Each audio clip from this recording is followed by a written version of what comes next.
voting, Ohio voters have already started to weigh in on a ballot initiative called Issue 1. Now, if passed, Issue 1 would enshrine reproductive rights into the Ohio state constitution. And here's a little bit of the proposed amendment. It reads, every individual has a right to make and carry out one's own reproductive decisions, including but not limited to decisions on contraception, fertility treatment, continuing your own pregnancy, miscarriage care, and abortion without direct or indirect interference from the state. Now, I can't even believe they have to write this down. If the amendment does not pass, the issue would be decided by Ohio's Supreme Court. Now, Ohio's 6-week abortion ban, which has no exceptions for rape or incest, it is currently on hold. It was blocked by a lower court last year. And as Politico reports, anti-abortion groups are banking on Ohio to end the movement's run of state-level losses and create a blueprint for battles in 2024 and beyond. So joining me now is someone who is on the ground in Ohio. Cole is with us. Cole Voidach is a statewide field manager for Pro-Choice Ohio.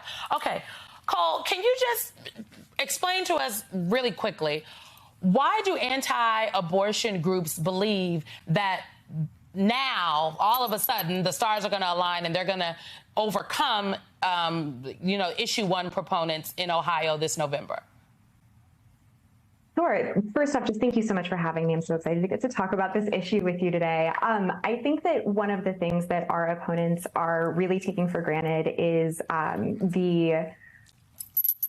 honestly, the rigged legislature and the rigged state house that we've had for a long time here in Ohio. And so I think that folks are mistaking energy that they may have not had to deal with yet. And I can tell you from the ground, folks absolutely know that Issue 1 is the only way to block these extreme abortion bans that unfortunately our state is becoming more well known for.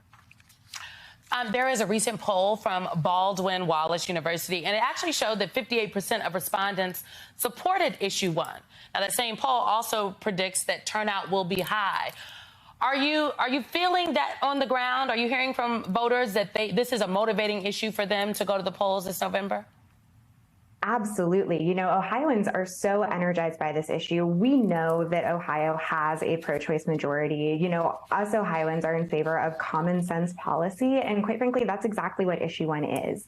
We are absolutely tired of our government taking advantage of our citizens and inserting itself into issues and decisions between women and their doctors and families in Ohio that they just have no business being a part of. And we definitely see that energy here. This is absolutely a galvanizing issue for Ohioans. And I think that folks are really energized and excited to ask the government to please stay out of their business this fall. Cole, I guess my last question is, what are you most concerned about in the lead up to November? Anything that's keeping you up at night?